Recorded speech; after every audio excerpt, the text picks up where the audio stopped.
The Rose Children's Theater will be performing A Very Glee Christmas. The children will perform upbeat Christmas songs Friday through Sunday at the Wildish Theater in Springfield.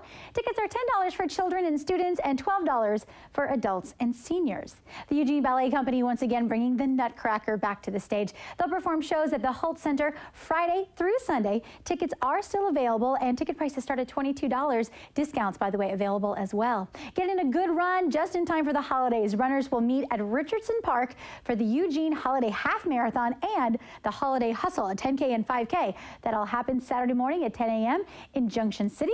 Admission starts at $30. You can cheer on the Oregon Ducks men's basketball team. They're going to be playing against the Houston Baptist Huskies this weekend. Tickets start at just $14. That game happens Saturday at noon at Matthew Knight Arena. After you are done wrapping up all of your presents, you can relax with a nice glass of wine. Sweet Cheeks Winery is hosting its Mimosa Sundays for you to enjoy their sparkling wine and live music. That's this Sunday at noon. Admission is totally free. So for more information on these or other great events, or if you have one of your own you'd like to submit for the future, just log on to KEZI.com and click on the videos tab. For 104.7 KDUG, I am Valerie Steele, and I hope you have a great weekend.